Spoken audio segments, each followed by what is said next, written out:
be strong in this time, son. I'm a survivor.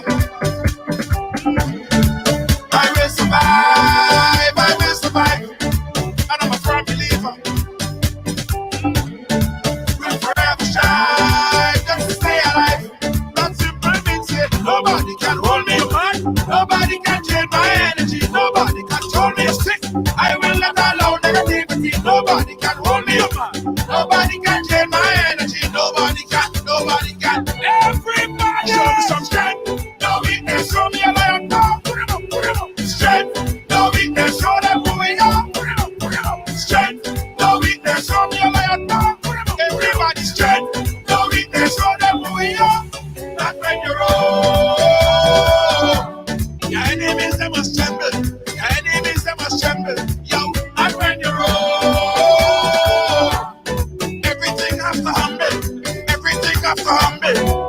I'm a go-getter. I just go hard, I just go hard. And I'm a kind of fellow. Hey, how do you spell appreciation? Let's see, I think it's A-P-P-R. Wait a minute, hold up. We spell appreciation with a capital C for cold, hard cash. Ladies and gentlemen, we say thank you for playing Waggy T Virtual Bingo. And on Sunday, January 3rd, 2021 from 6 p.m. It's appreciation time. Imagine you can win US $10,000. And hear this, tickets cost only $5. That's right, only $5 per ticket. That's how we show our appreciation. In Grenada, tickets are available at gotofet.com or numerous box offices island-wide. If you're overseas, tickets are only available at gotofet.com. So, what are you waiting for? Join the fun and excitement online. Play Waggy T Virtual Bingo, The new way to play bingo. from our family to yours. Season's greetings. And Happy New Year.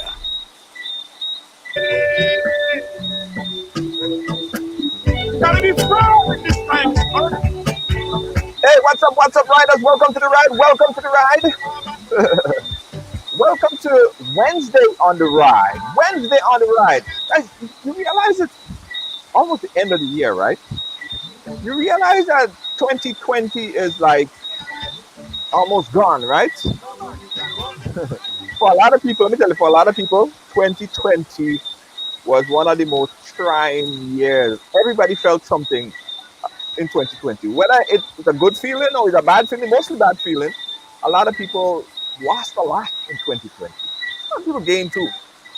But for whatever it worked.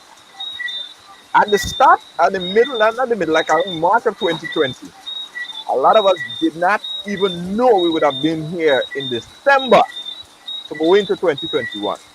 So for that, you have to feel blessed. So for that, you have to feel blessed. It's almost 2021. We don't know what 2021 would be like. We don't know if 2021 will be worse than 2020. We don't know. But we have to be thankful.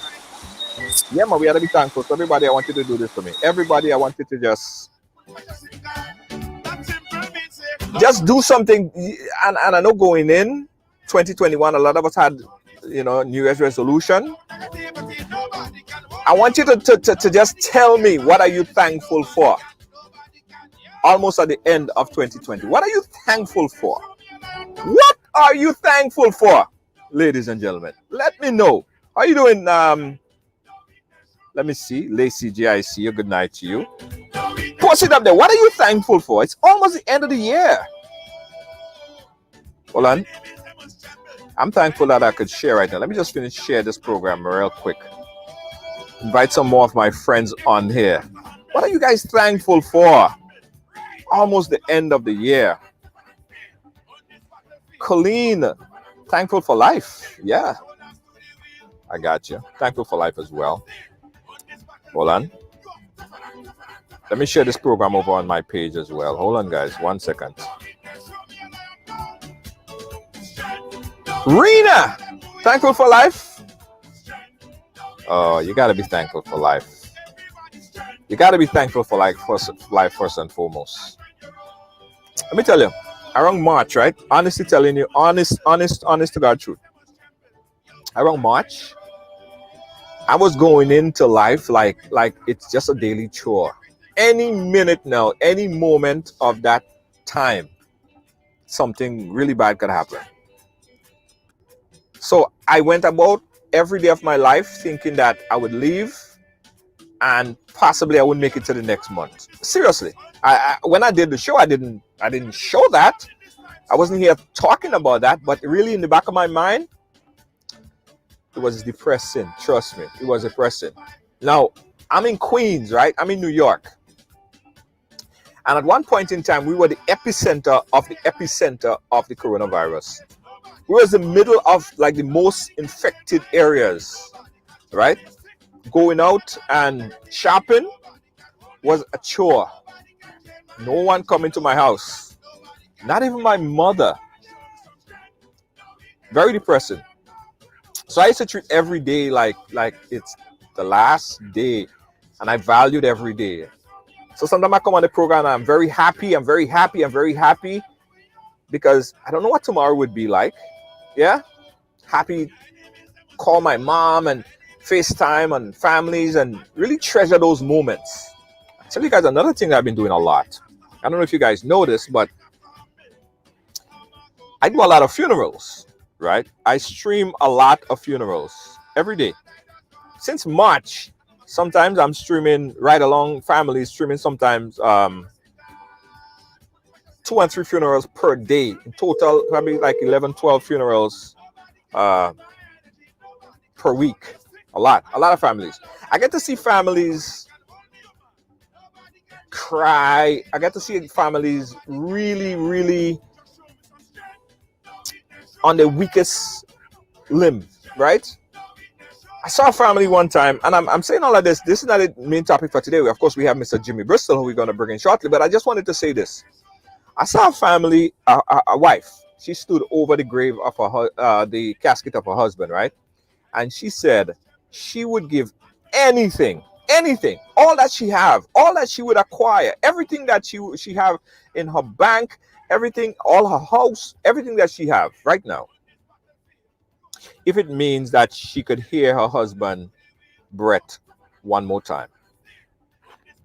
Yeah. She would give everything that she have if she could just hear his breath one more time. And we who have the breath and the energy, we waste it, we squander it. Think about it. This woman will give everything and we have it and we squander it. And we waste it, our time. Don't waste time, guys. So I say all of this to say, be thankful. Be very thankful. Be very, very thankful for everything that you have right now. The ability to even come on the program, the ability to stand up, the ability to eat, the ability to breathe, or just to talk. Don't take that for granted. Just wanted to say that. So back to what you guys are thankful for. Hello, Mavis, how are you doing? Thank you so much, Mavis. I appreciate you so much. What are you guys thankful for? What are you guys thankful for? I'm gonna take a couple posts. What are you guys thankful for? Yeah, Nettie, thank you so much. Yeah. Let me share the program one more time. Let me start a watch party one more time as well. It's almost the end of the year. Almost the end of the year, guys.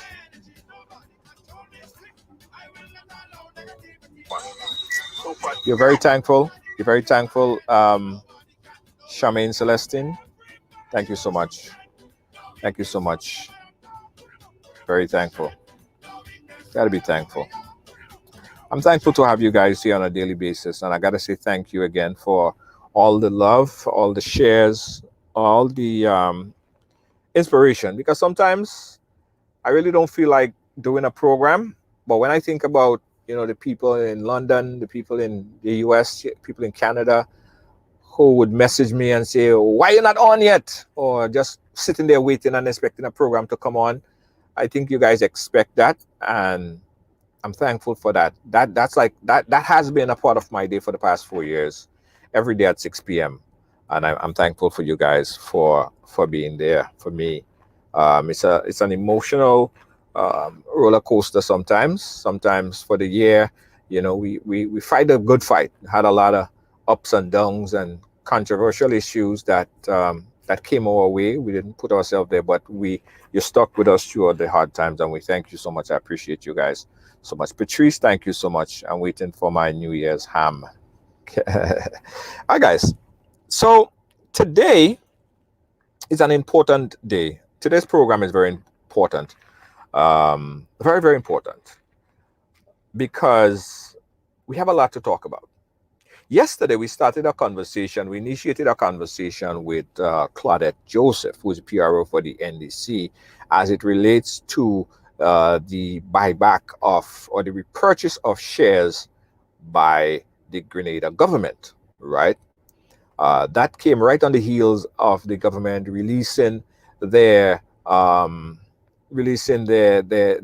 memo, right? Now today, government had a press release, and Minister Gregory Bowen had a chance to speak, face the nation, and talk about all that was said, exponent on all that was said in the press release, and a little bit more. He took questions from the press.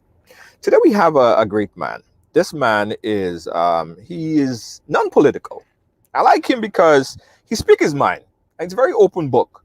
And he's not affiliated with any political organization. That's why I think he's one of the best persons. He is the chairman of the bar, but he's not speaking in the capacity of that today. He's speaking as his own individual person, as a lawyer. And we're going to go through this press conference that was held earlier today in detail and understand it in bit-sized pieces. I'd like to welcome Mr. Jimmy Bristol on the program here today. Mr. Bristol, how you doing, sir?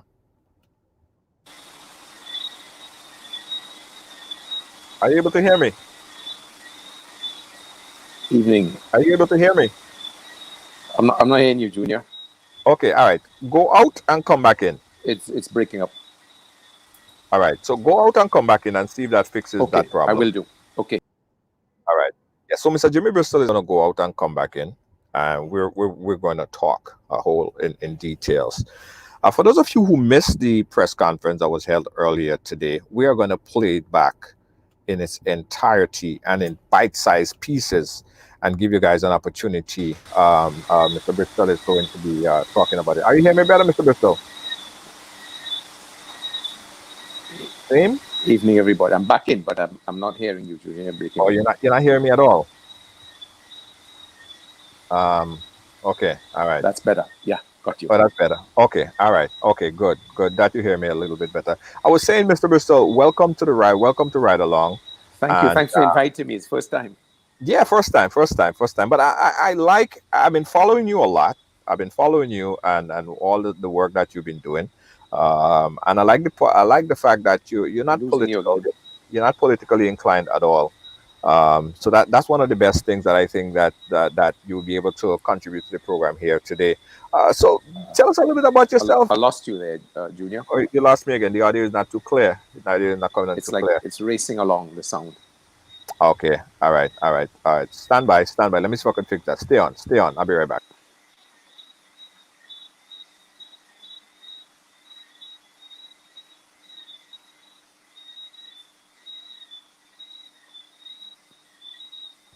All right. Are you hearing me any better now? Still no better? No. All right.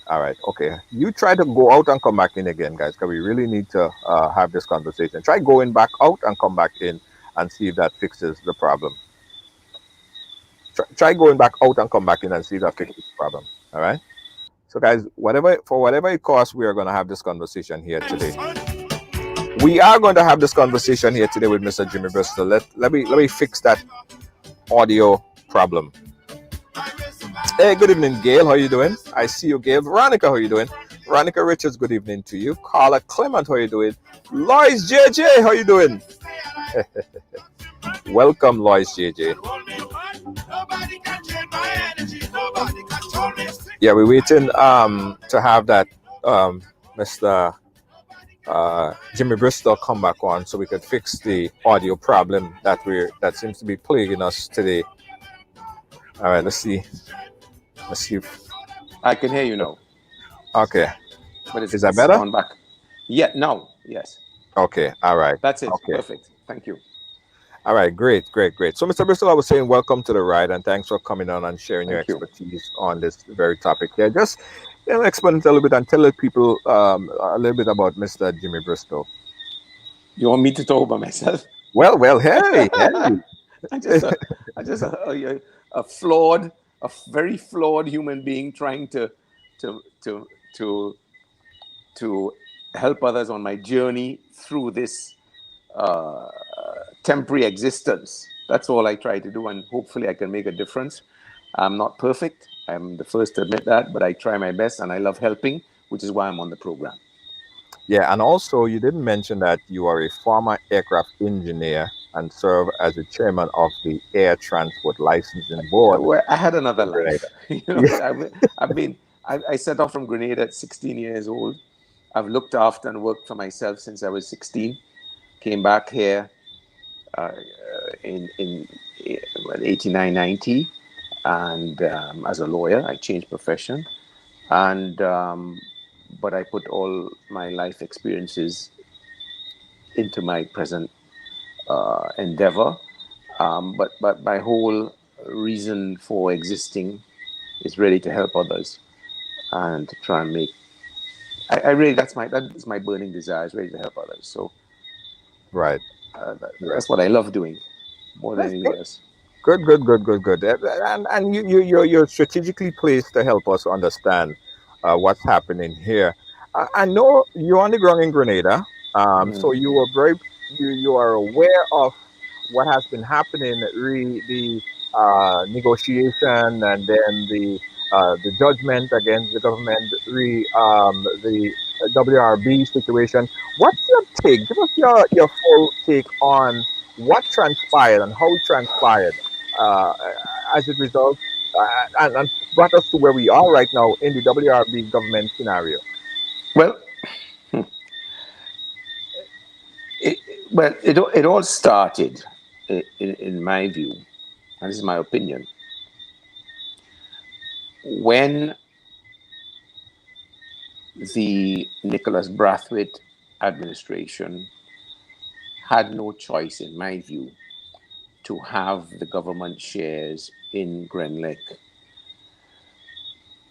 sold out to a private entity experienced in the field of the generation of electric power, because the Grenlec was in a terrible state. Right, And as most people would remember, we had power cut to power. We lived our lives around power cuts, and right, that was no way to go. So they entered into an agreement, passed the law, and Grenlec flourished, and of course its shareholders flourished. hmm, Um, and we now have a really great electrical generation and distribution system. It's really top notch. Um, Expensive. Our electricity cost is very expensive. I heard the minister, Joseph, compared to Trinidad, which is really unfortunate because Trinidad's electricity is subsidized as the fuel prices are. So he chose that to show a 7-to-1 ratio, which is not fair. But nevertheless, it's expensive, right, right? yeah, Now, however, the motivation behind the government's reacquisition of the shares was not based on a cost issue or anything. It was based on getting back, in my opinion, hmm, at the the work that the NDC did in hmm, trying to sort out Grenada's electrical power generation distribution issues, and that's been ongoing. However, notwithstanding that apparent grudge, I say apparent, apparent right, to me, the present regime, because government is government, it's just the regimes that change, passed the Electricity Supply Act, the new act. I think it's 2016. I can't remember. But anyway, now I like that act hmm, because what that act And maybe it was a way of them getting, their grudge satisfied. I don't know. But nevertheless, that's irrelevant because the act sought to introduce the right for people, whether corporations or individuals, to generate electricity from natural resources, wind, sun, that sort of thing. Right. Grenlec still maintained the monopoly on fossil fuel generation. I think that was a noble move, because really we have to take advantage, the way the world is going, of our natural resources. The sun is free, Right. and the wind is free, and But Mr. I Bissell, agree with in that. signing that particular legislation in 1996, it triggered that legislation triggered something that brought us to where we are right now. But before Yeah. we get to that, I want to go back a little bit to the legislation that was passed during the NDC, the law that was, or the agreement between WRB and government at the time, right? Do you think that that legislation was a good legislation for giving for the people of Grenada? Was it beneficial Well, for the people of Grenada? but it was beneficial because we now have a really top-notch electrical generating and distribution system. We have top-notch engineers, top-notch guys on the street. These guys are great. They proved their worth after Hurricane Ivan. I Right, take my hat off to them. They are heroes. And I don't know if they would have been as heroic right, under the previous corporate arrangements.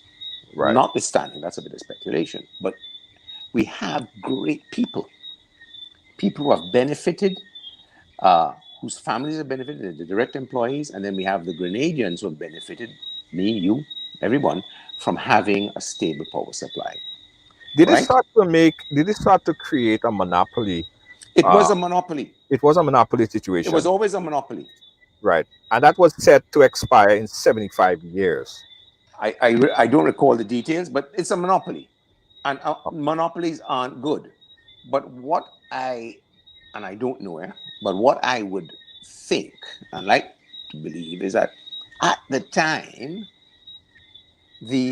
the government had no choice in order to invite someone to invest in this risky little island, in this risky business as it was, because it was decimated, the electrical generation supply business, and to get a deal. Now, part of that deal was we'll give you or maintain the monopoly with an exit clause. And that was done. That is what was done. Hmm. So, but what it resulted in is us being really secure in our homes and businesses. And Right, that is what formed, into a large extent, the basis for Grenada's moving forward and developing as it did in the last few years. Because without a proper electrical supply and distribution system, you can't function. So it's part of the infrastructure. It's like water and health and so forth, and roads. right. If you don't have these things, you're not going to function. So it worked, right? It Hmm. worked. But there came a time when I honestly believe that, given the change in the world focus to renewable energy, and to and also the monopolies are really frowned upon. Monopolies are not good. You need competition, because otherwise you get an abuse of power. Right, So whatever the motivation was, whether it was to get back at NDC, or whether it was to get at Grenlec or WRB, I don't know. But nevertheless, the new law was passed. And that triggered a buyback clause because the monopoly was ended. right. Okay? Did the government know that by signing that legislation, it would have triggered a buyback? But they must have known, otherwise they're silly. Maybe, yeah, they must have known. But it was a risk that they decided to take, I would assume. Okay? So they took the risk, and all they had to do was pay the people for the shares in accordance with the formula that Right. the law set out. So And which government knew going in that, first of all, 1996 signing that they would have a buyback. They would have to fund that money. It's not like it's a guess. They have to buy it back. yes, They can't absolutely. deny the fact that they have to No. buy it back. And my understanding of the arbitration was not whether they had to buy it back, it was to determine the value at which they bought back. And that's what I understand that arbitration did. Right. So they knew, because you're deemed to know. The presumption is that they knew, because it's the law, and everyone is presumed to know the law. And they're the government more than anyone else. They know the law. Right. So they did it. They did it consciously with open eyes. They went headlong, and now the buyback has taken place. Mm-hmm. And by all accounts, the shares have been transferred. And by all accounts, therefore, the money has been paid. Yeah. And that's that. A lot of questions are And that been is where the issue arises for me. yes, for The everybody. whole lead up is historical, anecdotal, but there were contractual agreements in place, and they were followed by both sides. Yeah. And that's fine. Yeah. All right. But now we have to ask, where did the money come from? Good. That's where I have a difficulty. That's where we're gonna talk a lot about, Yeah. because a lot was said today as it relates to capital projects and in the budget, and why that was never a line item in the budget. We're gonna talk about all of that stuff. But I want us to take a look at a piece of the press conference today. And at any point you could stop me and interject your point, right? This is Minister Bowen on the press conference earlier today. Take a look. Okay. Listening and viewing public. This morning, we are here to expand on the public statement that we made recently, only yesterday, and to give an idea of the background to the present situation, and that gave rise to the settlement. We want to elaborate, although it was clearly stated in the statement, the timing of our release. We want to touch briefly again on the state of the generating equipment that is in Grenlec. And finally, from my standpoint, Minister Joe, I may have other things to add. How and where do we go from now? So with respect to the background, and to clarify in particular, I know many people are coming more on board with it. One, it was not government who initiated the actions that resulted in a tribunal award. All right. It was not government that initiated it. Rubbish. That's rubbish. That's the biggest word of rubbish I've ever heard. Sorry, I'm going to laugh out loud. I missed that this morning. I was having a shower when this came up. But that's all. Come on, Gregory. I went to school with your man. Give me better than that. Grego, give me better than that. I hope you're watching this, because, you know, come on, guys. The initiation of the entire process began with the passing of the current law, which removed the monopoly. That was the trigger. The right under the agreement was to go to the arbitration tribunal to sort out the value. So if when WRB referred it to arbitration, they didn't initiate it. They initiated the arbitration, but the process was initiated by the passing of the act. So that is smokes and mirrors. It's camouflage. It is what we call in Grenada mamagai. Oh, okay. So for the diaspora, it is, in my view, mama guy. And I call a spade, Mm-hmm. and the government know me for this because I don't jump up and shout like people every day. But when I say something, I say it because it is the right time to say it. I'm not saying it now. Grego, don't come with that. Okay. All right. All right. Let's move on. Let's move on.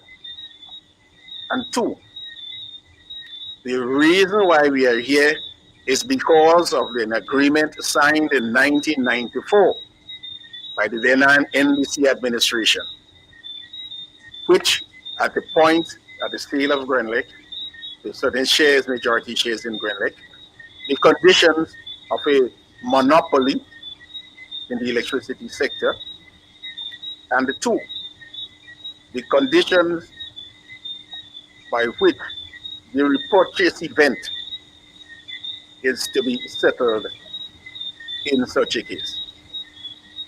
So while this press conference cannot do it, we would certainly want to elaborate on what was that share purchase agreement at this particular point in time.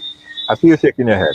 Well, yes, because, how far back does one go to find the cause? Something called cause and effect. What is the cause? What is the root cause of this? The root cause is we inherited an Electricity Supply Act with a monopoly.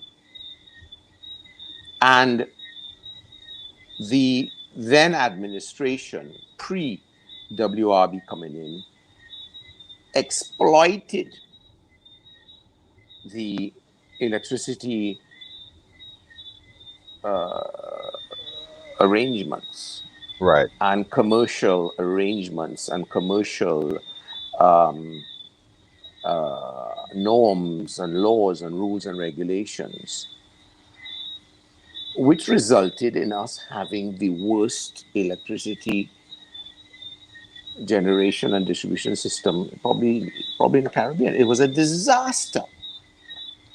That is what triggered it. Because if that didn't happen, Nicholas Brathwaite, Sir Nick, would not have had to get WRB or any other foreign, or any, sorry, does not be foreign, any other new investor in to help out the situation.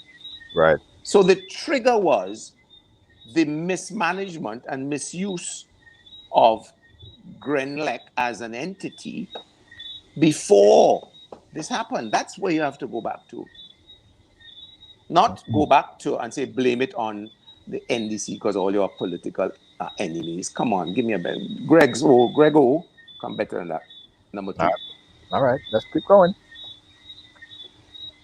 The repurchase event, and this is of fundamental importance because it is in this repurchase event that the prices paid, how much you pay, and how much, whenever a repurchase event will occur, that the state will have to pay for it. And the repurchase event is simply this. Under certain conditions, with WRB majority shareholders, if certain things happen, then the state must buy it back. And not only buy it back, but buy it back under a condition that has no relation with the real value of the shares, the fair value of the shares as it's referred to. Fair value of the shares. Yes. What is your on that? Well, hold on. Let's get something straight. Mm-hmm. So what my schoolmate Grego, I teased him, is I don't like because these guys take life too seriously. Is trying to do here is say that Sir Nicholas. Now I use his title because he was an honorable man, okay, and we got to give him credit. Right. Now, Sir Nicholas was not the person to do bobble and underhand stuff. All right, he is an old school. So, say NDC or NNP or NDC, sorry, you're trying to paint everybody with the same brush. Okay. Now, what they're trying to say, what Gregory is trying to say, is that the valuation methodology in the Act, the former Act, vis-a-vis WRB, his investment, was based on a formula that didn't reflect the market value. In other words, if he went out and sold shares in the free market, on the stock market in New York or London, you'll get $50. But the WRB, it was a formula outside of that market, free market, and it was $100. Right. Right? And therefore, the NNP regime was faced with this and has done such a magnificent job, pat them on their back to reduce it by, I think, 20 million. We've done such a good job. In other words, to soften the blow, they put a spin on the whole issue of the price had to pay, and the government has to pay, and got a reduction. I think he said 20 million by the time you added in this and added in that. That's my understanding. It's on the tape, so I stand to be corrected, but thereabouts. Right. And we therefore heroes, apart from being far from being villains, we are heroes for saving Grenada 20 million. Okay? Because Sir Nicholas, forget the NSC, Sir Nicholas was such a crook and dropped us in a terrible commercial arrangement that we had to rescue it. Well, I tell you, ain't nobody in the present regime could ever stand up to Sir Nick, in my opinion. None. And I say that strongly. So stop your nonsense, Gregory. Right. Okay. Let's keep moving. Got a lot. We got a lot more. And basically and quickly, some of those are, if a hurricane took place, decimated the country. They very feel there's no more opportunity for them to make money. The state must buy back. If the state passes law, an independent sovereign state that passes a law that they dislike, then the state must buy back. Again, if the currency of the country, happily we have a very strong EC dollar currency. But if that fails, it is pegged at 2.7 to the dollar, US dollar. But assuming that we got into difficulty, the OECS region, and we have to pay, the peg is like 10 or 12 EC dollars to the US, then they could give up and say, buy it back from me. And what is worth?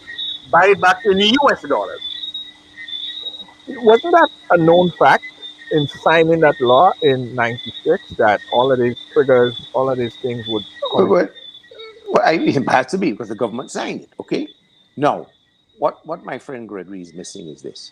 First, so there's this agreement with the then regime. The government is the government, Government doesn't die, People say, oh, the government that time. It's the government that time. The government of that time is the government of all time. Right. Okay? There's continuity of government. There's no break. There's a change in regime, which is something quite different, right? Now, in commercial arrangements, you have lots and lots of what you call default clauses. I do a lot of banking law. I do a lot of bank financing work, right? And a lot of things that Gregory, I call him Gregory, I went to school with him. That he was higher than me, but I went to school with him. That Gregory is referring to are almost like standard default clauses in bank financing arrangements. They're not unusual. There's not nothing that's been seen for the first time. And they are saying, WRB, in entering into this arrangement with the Grenadian government, is that, look, we are happy to rescue your power generation and distribution system network. However, we are putting in all this money. We need certain guarantees. And what those things are like guarantees. That's all they are. So there's nothing wrong with them. They negotiated in the circumstances. And we were in dire straits, and we accepted certain terms and conditions. So that, when another business buys over, when Apple buys over, not Apple or whoever, Facebook buys over WhatsApp, Right. Facebook takes all the WhatsApp contracts, Yeah. that exist. They may not like them, but they The good and the inherit bad. them. The good and the bad. The good and the bad. Yeah. So it's no different. But what Gregory and the boys want to do is say, right, we are the government. We inherit this because the government continues, but we don't like this. So we're gonna pass this new law. But they knew in passing the new law, they've had to know. It's silly if you come on. If you say you didn't know, then you shouldn't be in government. All right? So they're in a lose-lose situation here. They knew it would trigger it, and it was a matter of can they afford to pay the price. So all of this that Greggy is talking about, a lot of it is a spin. Okay? I got you. All right, let's keep going. In fact, the formula that you'll pay is not what is the value of it, because in 1994, they paid 15 million EC. 1 year later, according to the formula, the government had to buy it back. We had to pay 50.5, 50.5 million EC. Remember, that was in 1995, 1996. So from 15, you went over 4 times, right? Close to 4 times, close to 60, so 3 plus times. I shake him head. That is the formula. Okay. That All is right. Okay. Mhm. Okay. Let's hold that there. That is the biggest load of hogwash I have ever heard in terms of trying to explain why 1 year later or 2 years later you want X month. So what happened in the interim between taking over and the 1 year? Did Grenlec, the WRB, sit back and let it go to further into rack and ruin? No, they spent money. The proof of the pudding is that we are reaping the benefits of their investment. It's not that they sat back so that the company, when they bought at $15 or whatever it was a share, or 15 million, whatever they figured, remain there. They pumped money in. So you can't just say, yes, it was 15 and 1 year later it was 20. How could that be? What he's hiding from us, ladies and gentlemen and citizens of Grenada, is he's spinning it. He's so disingenuous. I mean, it makes me laugh. Grego, let's have a 1-to-1 on public TV, man. I would like that. I would like to hear his. No, because it's there's Proverbs 18 or 18:26. You hear one man's story until the next man gives his evidence. Then you realize it's nonsense. It's easy to sit on one side and control the media and say that is the position. But when I have not really examined this until tonight, Junior, I'm only now really listening to this and realize what a lot of hogwash it is. Well, that's why I'm happy to have you on to look at it from all this perspective. No, I mean, I can't believe this. All right. We still got more. But that was signed in 1994. In fact, I attended the arbitration. And there is no way, the tribunal said, we could get out of what was signed in 1994. Why we dislike it? Why no one could see why you did not use a fair value method? But if you went and signed this in 1994, there's a little that we can do. Another important point we want to touch on now is the state of the generating plant. When we held discussions with a lot of people on where we were after the tribunal ruled, and they indicated to us that we should do everything so as not to get into a load shedding cycle, maintain the reliability of the plant. But what is the state of the generating plant in Grenlec at this particular point in time? We are at a state where load shedding has occurred. We are at a state when if the largest engine is taken off for maintenance and anything happens to another base set, then we will have load shedding. I make this point because it is obvious that the idea was to run the system down, do not invest. And again, that came out strongly at the tribunal hearings, that the investment made in the company was huge. So that if government is forced to buy it back, what will happen immediately after? You'll see a spate of load shedding. Public is not aware that we have already reached that stage. Let me comment on that. Well, it's difficult for me because I don't know the state of the engineering integrity of the generating plant. But using words as obvious, it's obvious to whom?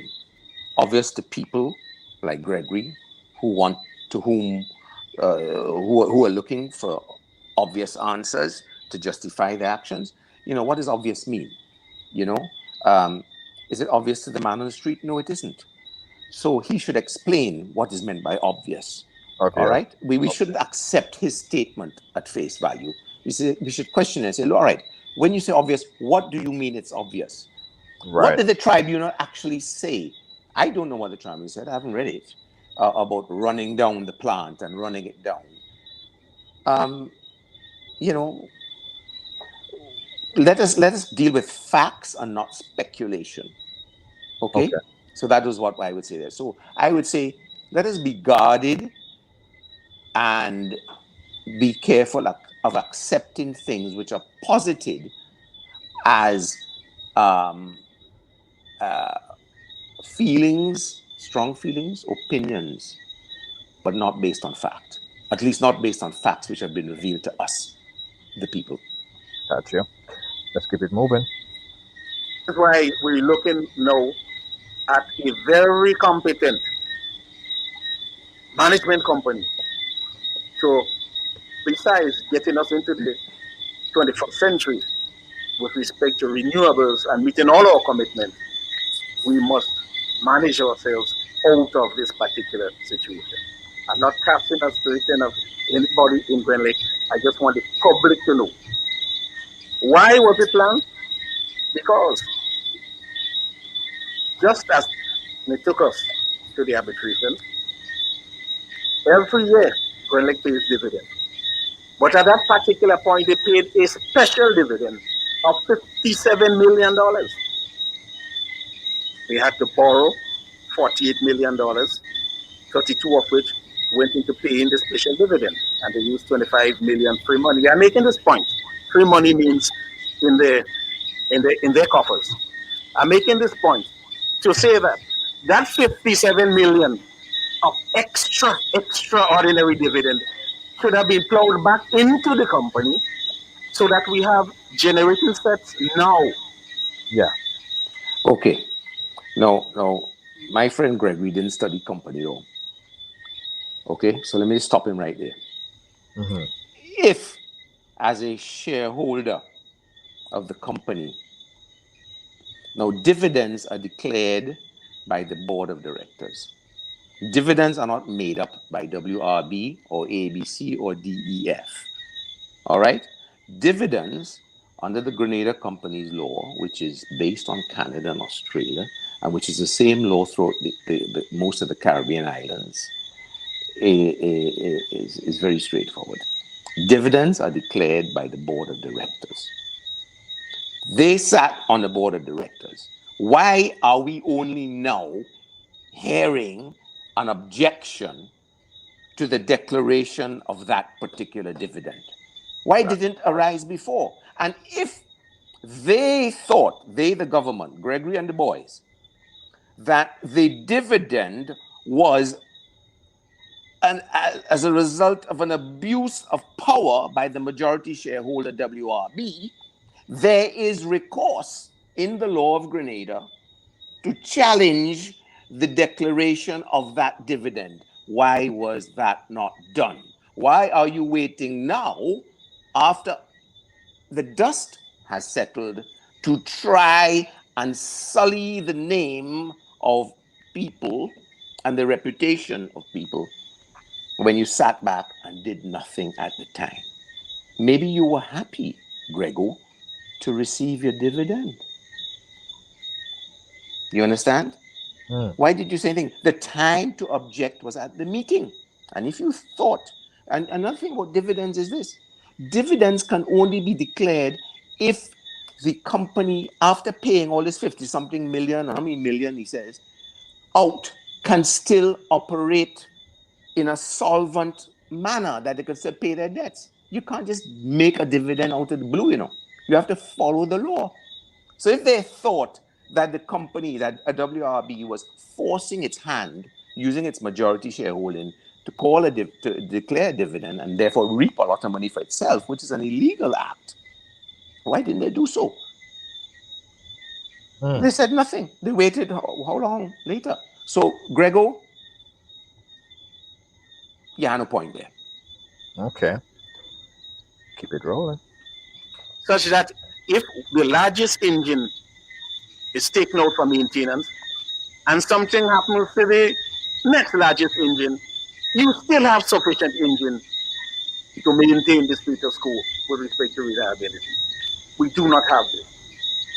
So it is against this backdrop that we went into negotiation with Grenlec. We did not have a choice, not with Grenlec, WIB. We did not have a choice because the tribunal had already ruled that we had passed a certain law or suite of laws which removed the monopoly and which gave a regulatory body the power to set rates. And every time that body sought to operate, then we had a court case from Grenlec to WIB to say, no, you cannot do this, and no, you cannot do that. One simple issue is in the telecommunication sector, all the providers know they must contribute to the upkeep of the NTRC. Now, Grenlec is the only generating company at the point in time, but if you have others, as the liberalization anticipates, then they too will contribute to the upkeep of the NTRC, of the POC. But every time a request is made to pay for or to make that contribution, you have a battle. Last year it was not paid. The reason why given, you made the request too late. This year it was not paid for another reason. All right, let me ask a question on liberalization. That word was thrown around a lot today, and I don't understand that in the context of energy sector. Could you help me clarify or help me understand the word liberalization? Well, liberalization means is to open up the power generation sector to more than one player. Now, I agree with that. Right. I agree with the government's move by passing the current law to effect that.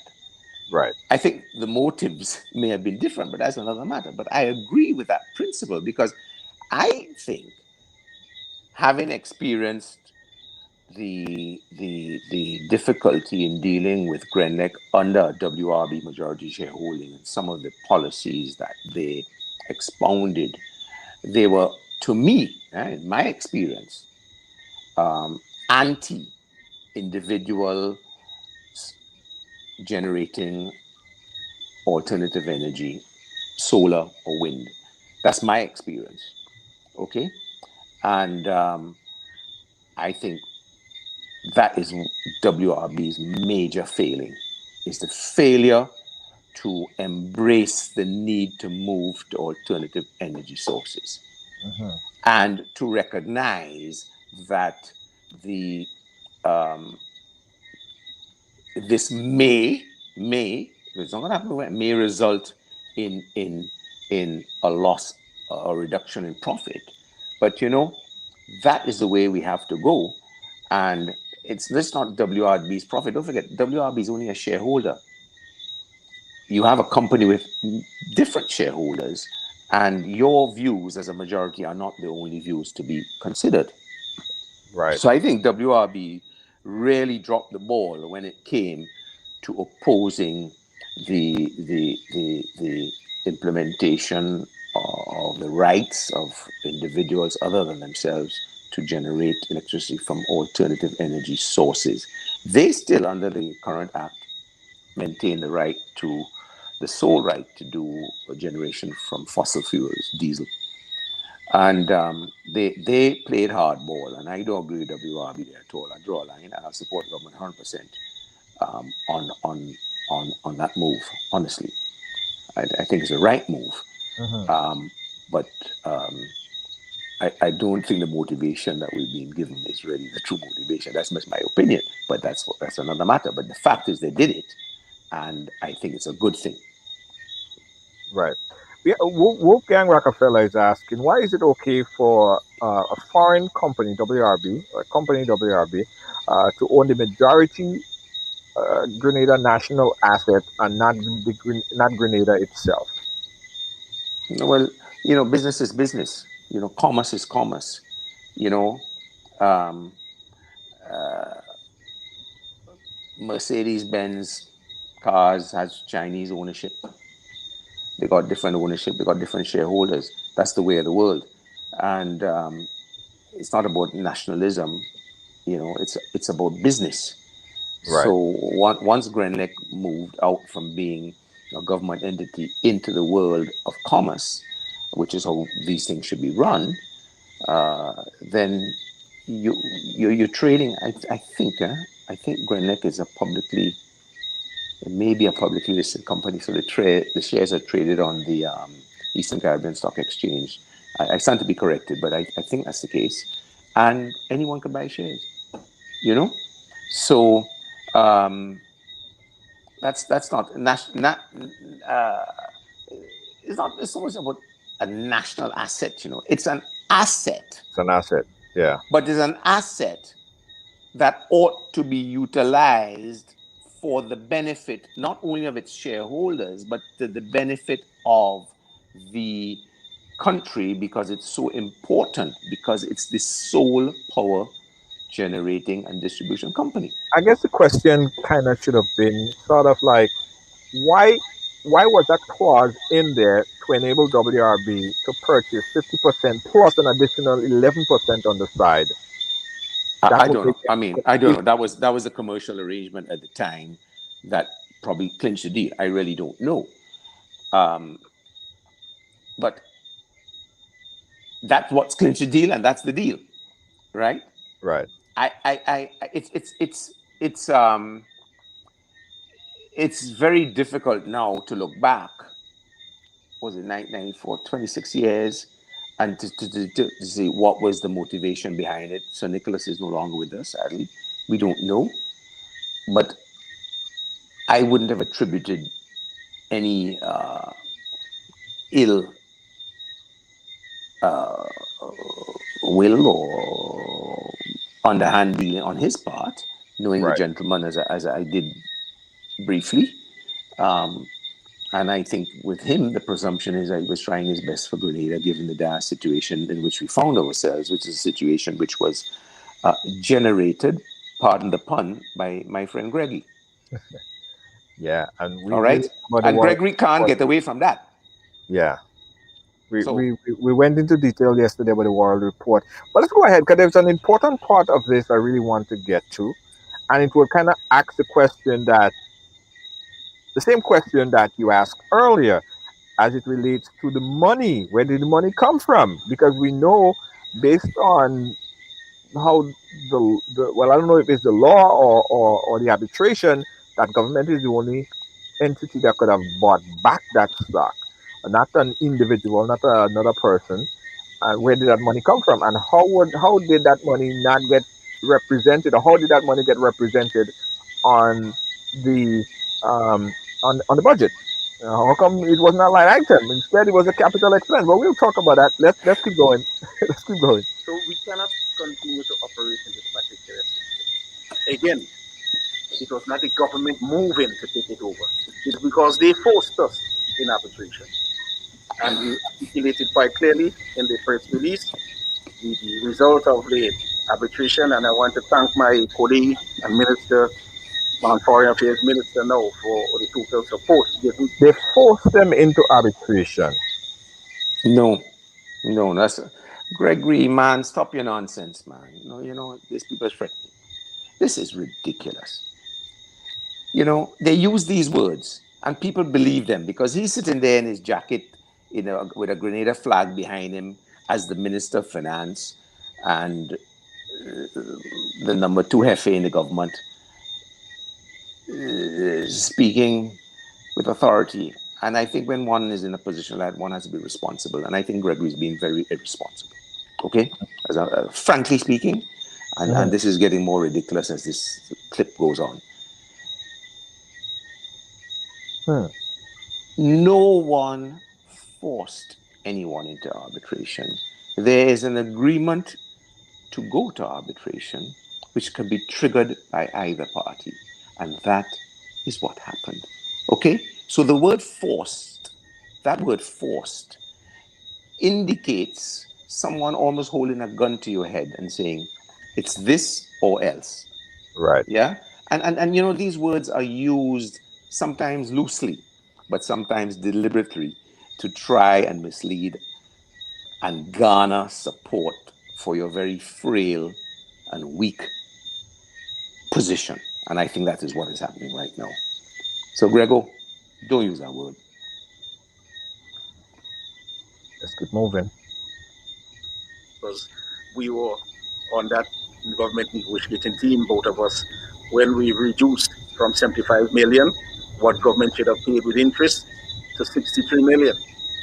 And on top of that 63 million, we got 11.6% of some of the shares they held outside unknowingly to be placed back into government. So we end up with 61.6% when we started negotiating for the 50% that we should purchase.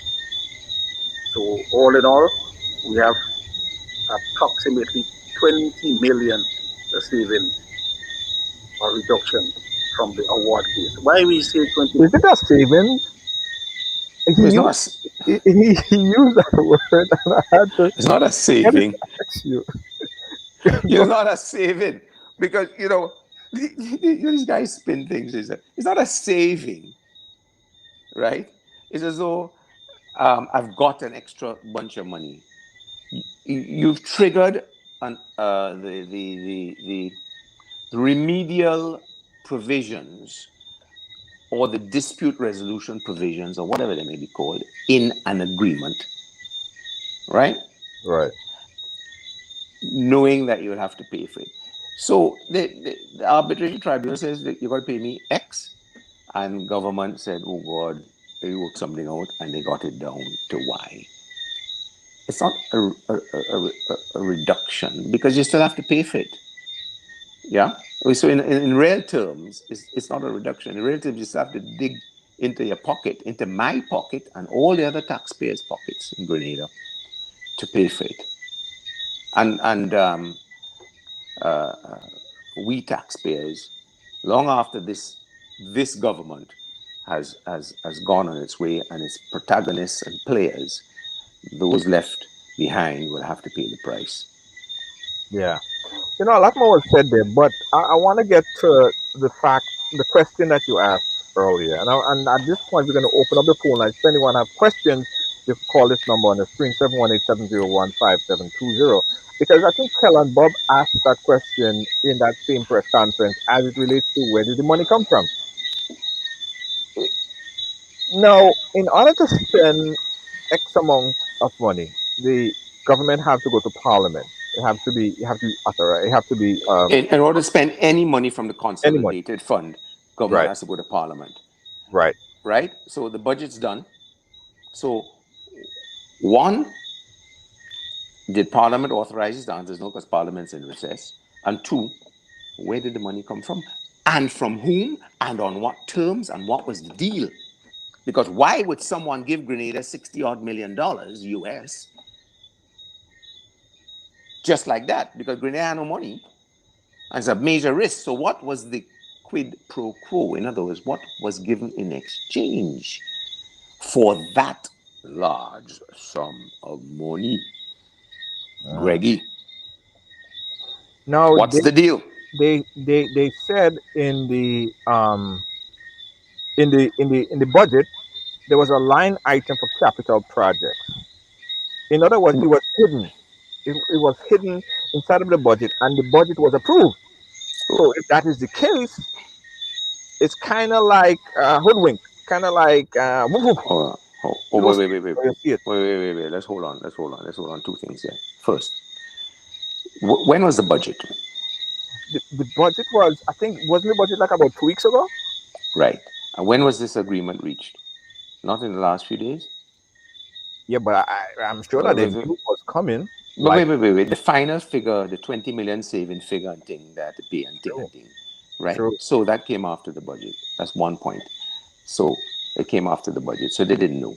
Secondly, it is not a capital expenditure. Capital expenditure is when you are putting money into infrastructural development. Mm. That's not a capital expenditure. That's paying a debt. A debt is not capital expenditure. So what do you mean is capital expenditure? Yeah, to people you're fooling and people you give t-shirt and thing wrap up with whatever yeah, they don't know the difference. But the people who query, quite rightly, I guess we are doing now, how do you mean it's capital expenditure? If that is what you're saying. Where is the every cent coming out of the consolidated fund has to be pursuant to a law passed by Parliament, whether it's the budget or otherwise. Where is it and where is this set out? Thank you very much, Grego. Mm. If it wasn't, okay, let me ask a hypothetical question. The the monies were not a line item on the budget. In order for the government to spend this money, it has to be approved by Parliament. Now, if the government didn't go to Parliament and spend that money, what are the ramifications? And like, what is the problem there? Explain it to me, because you understand far more than Maybe we everybody. should get an arbitration like WRB and ask them to pay it back. I don't know. I mean, I really haven't looked at it, but I mean, it'll be unconstitutional, and illegal, and maybe like they've introduced all these penalties for this and that, and penalty for not filing a tax return, and penalty for it. Maybe we should put a penalty on the players, and get them to pay the price for breaking the constitution. I mean, it's I really haven't looked at it, but I mean, it will make it illegal, and any arrangement, I would put this forward now without with the caveat, I mean, Mhm. the understanding that it's not been researched. But if an agreement has been entered into for the payment of a debt owed to the consolidated fund, um, the agreement probably could be set aside. You know, Mm. and the other party to the agreement will be taking the risk of that happening unless they were super confident that through the assurances, inverted commas, given to Mm. them, that may not happen, if Mm. you understand what I'm saying. I understand what you're saying. Thank you very much, Greggy. Um, is it then like a constitutional crisis? I don't want to. I don't want to say that word. I don't want to say that word. That's a bad word. Like, No, it's a crisis. it's a crisis. It's a governance crisis. Uh, you know, we are in a very, very poor state of affairs in Grenada. A lot of people don't realize that. I tell you, I just say a quick thing. I digress a slight bit to explain what I'm trying to get to. Grenada has, over the years, deteriorated into a society of he who pays the piper calls the tune. So everybody's getting favors. Everybody's allowed to do what they want because they get back favors. And we have deteriorated. So it's not a constitutional crisis so much as a governance crisis, a law and order crisis, a nationhood crisis. Because we are no longer a nation, we are an island pretending to be a nation. Because a nation connotes rules, procedures, organizations to facilitate the existence of the people and the commerce and everything that makes that country grow and that nation grow. We don't have that. It doesn't exist anymore. It's been destroyed. And especially in the last few years, the destruction started way back, and it's continued apace and accelerated in the last few years, given the untrammeled power by having a 15-0 parliament, you know. Yeah. Uh, But it wasn't their fault. It wasn't their fault. I mean, the people, they would say that the people voted, and the people. well, no, people vote. I mean, you get a government and you vote for it, Yeah. right? But what has happened is it's backfiring because, you know, at the end of the day,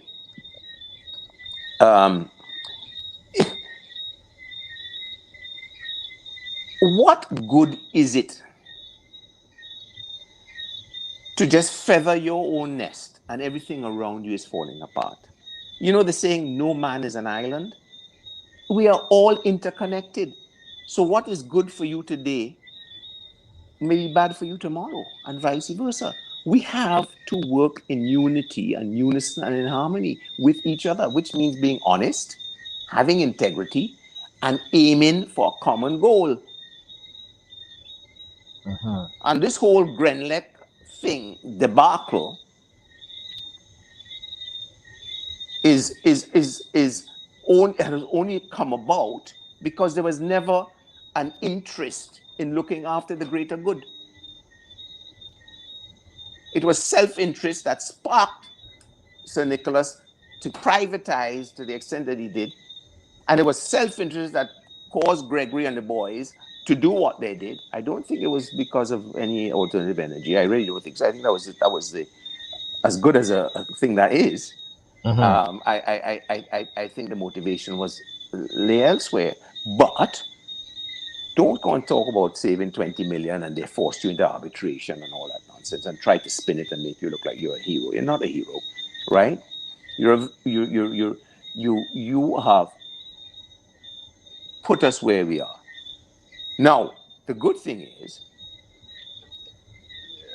Gregory has expressed that the government will be having a management company to manage the thing. Fair enough. We had WRB together with the government managing it anyway because the board of directors, and they did a good job so far, except for their alternative energy policy. And then you have divesting of the shares or offer of sale for the shares or some of them to the Grenadian public, which is good.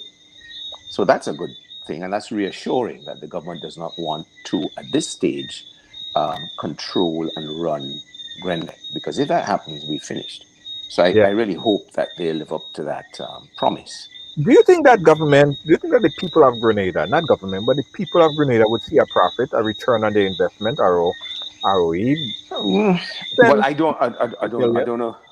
I don't know. I'd like to hope so, but I think rather than a return on profit is the sense of owning a bit of the rock, because Grenlec is like part of the rock. I mean, that's your sole electricity provider. We can't have another because we are too small to have another provider. Right. Truthfully, it doesn't make economic sense. And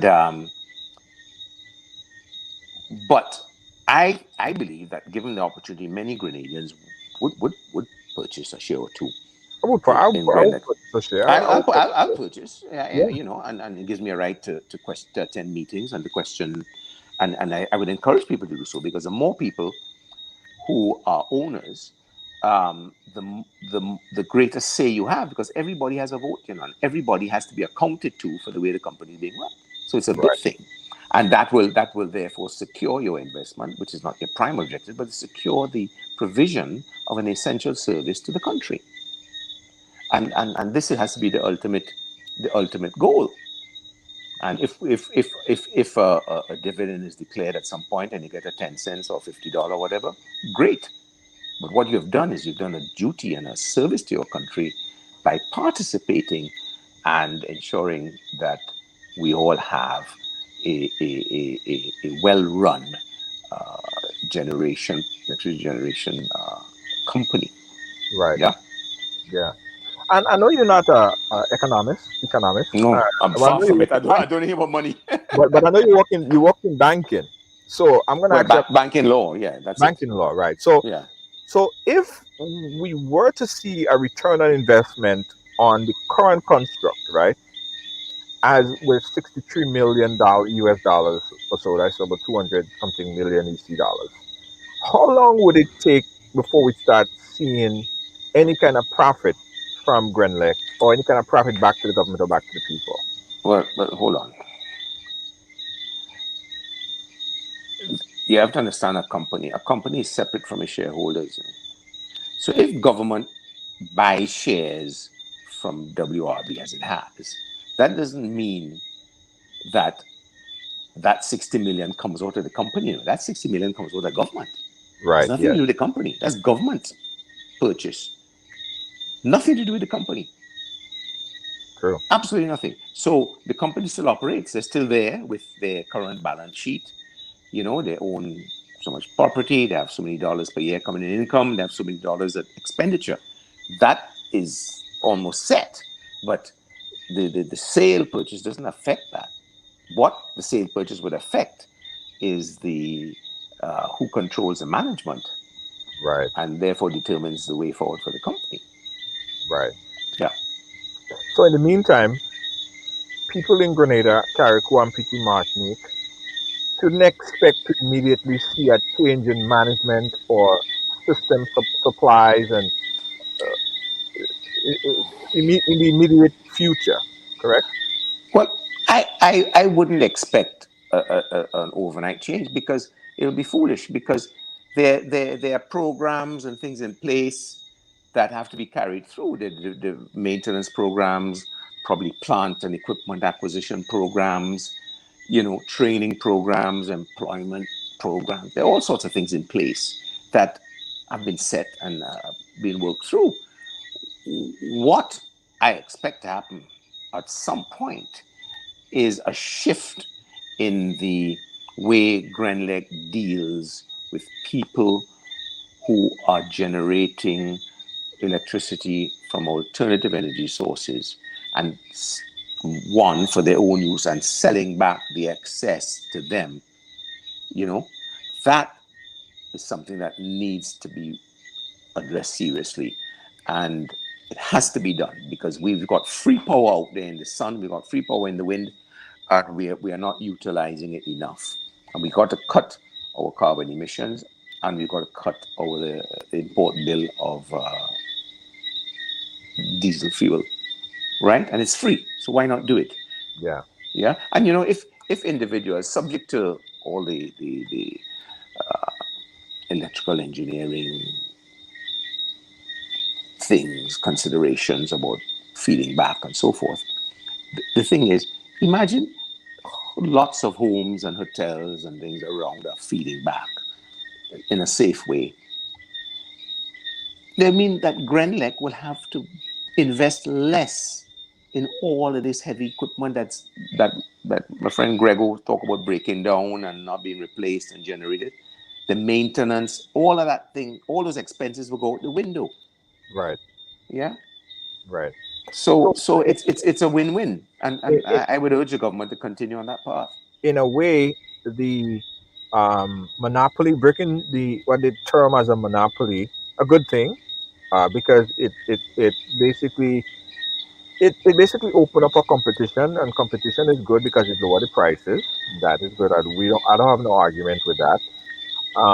And if it means that we are now looking at renewable sources of energy, this is also good because that's a great Yeah. thing. Mhm. And people could sell back to the grid. That is obviously good. And Mhm. then we also have where Grenadians could actually have shares in the company. That is actually good. Yeah. So it's not all a bad thing. No, it's not a bad thing. I don't know why the government is going about this. I don't understand. Instead of saying, "Listen, guys, this is the truth. What happened? We wanted it back. We had to pay a price. We did it. We foot the bill."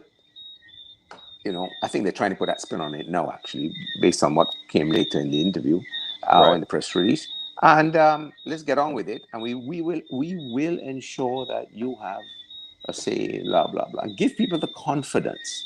Right. And alternative energy, I mean, Minister Joseph later on in that press conference mentioned about hotel expenditure and electricity. He's right. Yeah. He's so right. And electricity bill is horrendous. Hotels are paying hundreds of thousands a month. Some of them in electricity bills is crazy. We could reduce the cost. Imagine you say tourism is important, like agriculture and other things, but we have to compete with the real world, Yeah. right? So if we could reduce the cost of a room from $100, let's say, to $50, we can get more people. Yeah. But that saving could come from electricity because electricity is horrendously expensive. So Right. I think it's right to take the bull by the horns in this regard and tackle it head on. I agree with Right. that 100%. Right. Right. Right. Listen, I thank you so much for breaking this down to us in bit size. I know you would have been the right person I don't know if I have. to give it because hey, you break it down to the layman terms. Because a lot of people in the diaspora, they're hearing about the buyback and the money that was spent, and it's a lot happening. Dealing with everything else COVID related and having to deal with that, they can't put all the energy into it. So I'm happy that you were able to break it down and being fair on to our side. But still, government side might be watching and say, well, you know what? I want to come on and tell my side because I think that we have more further clarification. As a platform, we always open for discussions at any point in time. So for Mr. Bowen, which we did contact, by the way, I did place a call to Mr. Bowen, and I WhatsApped him 2 days ago.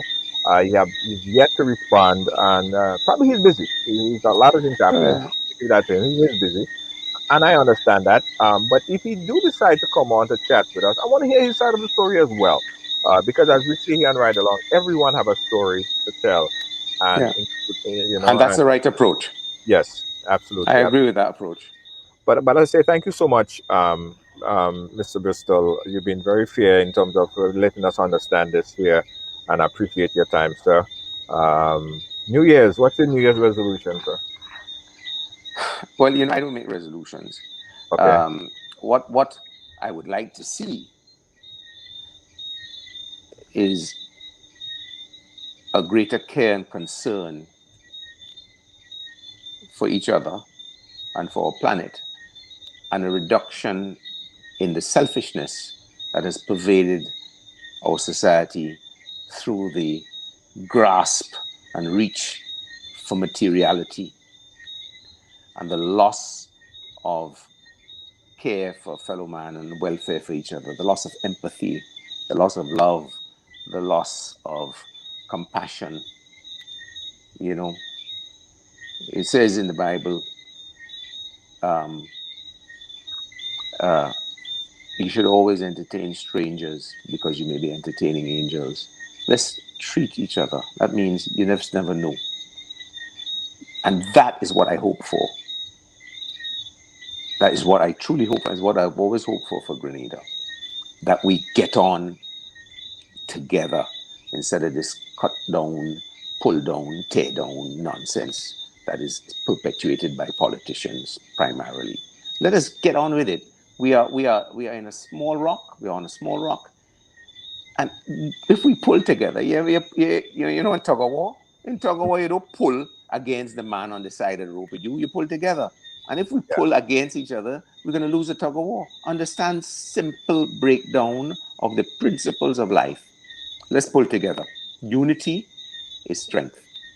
And that's my wish and my hope. I can say it better myself, so thank you so much. We appreciate you 100%, sir. And Happy New Year. Happy New Year, everybody. Stay All the safe. best. Wear your mask, social distancing. You know the whole, the whole thing. Thanks again. Yeah, it was great having this conversation here with Mr. Bristol. Probably might be one of the last program for the year because I don't know what I'm doing tomorrow. If you guys want me to take a rest tomorrow, let me know. Or probably what we could do, we could have like a New Year's party tomorrow, something like that. I don't know, something like that. We'll do something tomorrow. Well, on. Yeah, tomorrow night. Probably we'll do a party or something. I don't know. What you guys want us to do tomorrow? Should we play a game? I ain't coming back with no stories tomorrow. Tomorrow is something fun. Tomorrow is something fun on the ride along, right? Tomorrow is something fun. If ever I do a show tomorrow, it's going to be fun. Okay? Thank you. Guys, I got to tell you this. Andrea, how you doing? Good night to you. Boy. I got to tell you guys about the Rider's headphone. The Ride Along Live is brought to you by Rider's headphone. I want you guys to go pick up one. Yeah, go pick up one. Order it online at ridersound.com. Right here, ridersound.com. And it's a great deal. It's earbud and it's also a headphone like the one I'm wearing right here, the Rider's headphones. It's Bluetooth and it's also wired. And that's what I'm wearing. That's all I wear right now. So the Riders, I think I bought in my pocket, the earbuds. And it has, where is it? I had one. My earbud, where is it? Anyway, the earbud has some really great features, some excellent features. Of course, it's water resistance. And this one here has a charger port. Right here has a charger port on the right on the caddy. You could charge your phone on that. And it's a nice gift idea. And in every package you buy, like open up the package like this, there is a mask right here. See, there's a mask right here. So that's the Rider's mask that you get when you buy the Rider's headphone. Comes in every package, by the way. All right, guys. Good night. Catch you guys later. Wolfgang, Carla, Lennox, the whole team here at Ride Along. We say thank you so much. And I'll leave with you a great song, one of my favorite songs, which we're gonna have a new song play next year. Next year we're gonna have a brand new song. Be safe, guys. Take care. See you guys maybe tomorrow, but definitely in 2021.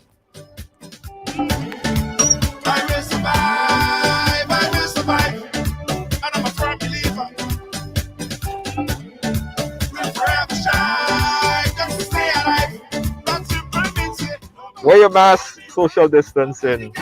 Be safe, guys. Peace out. Good night. Nobody can hold me up. Nobody can change my energy. Nobody can. Everybody show me some strength. No weakness, show me a lion. Strength. No weakness, show them who we are. Strength. No weakness, show me a lion. Everybody strength. No weakness, show them who we are. Not when you're old. Hey, how do you spell appreciation? Let's see, I think it's A-P-P-R. Wait a minute, hold up. We spell appreciation with a capital C. For cold, hard cash. Ladies and gentlemen, we say thank you for playing Waggity Virtual Bingo. And on Sunday, January 3rd, 2021 from 6 p.m., it's appreciation time. Imagine you can win US $10,000. And hear this, tickets cost only $5 US. That's right, only $5 US per ticket. That's how how we show our appreciation. In Grenada, tickets are available at gotopet.com or numerous box offices island-wide. If you're overseas, tickets are only available at gotopet.com. So, what are you waiting for? Join the fun and excitement online. Play Waggy T Virtual Bingo, the new way to play bingo. From our family to yours, season's greetings and Happy New Year. A message by the Grenada Distillers Limited. You want a hand sanitizer to do 3 things: kill germs, be gentle, and to go where you go. You can get all of that in our hand sanitizer. Hard on germs, gentle on hands, affordable. Remember, hand sanitizers contain alcohol. Keep away from heat and flames and avoid contact with eyes. Available at retailers island-wide. A message by the Grenada Distillers Limited. You're constantly thinking of food, but sometimes you just don't want to cook or want something a little different. That's when you call Tasties, preparing meals that you really love. Tasties, our mouth-watering food, would have you coming back every day. But hold on, we only prepare meals Monday, Wednesday, and Friday for now. Call early because we have a lot to serve and we would love to serve you. Tasties, we prepare the meals you love to eat. From macaroni pie to baked chicken, provision dumpling and saltfish, stewed chicken, curry chicken, baked chicken, rice and peas, salads, and more. Please call for daily menu. Call 425-0624 or 403-0411. You can pick up your meals from us or we deliver to you. Tasties, food that's delicious. Hey, I got some good news for you. Looking for a passionate immigration lawyer with experience that spans over 2 decades? Someone trusted that served immigrant families just like yours? Well, look no more. Now you can benefit from a personal and professional experience. Diane Winter Funding. Schedule a consultation now and get assistance with your immigration journey. Specialize in adjustment of status, B1 business visa, B2 visitors visa, consular processing, deportation defense, naturalization, and more. Give us a call today at 813-815-3529. That's 813-815-3529 or online at winterimmigration.com. Attorney Diane Winter Funde, law done differently.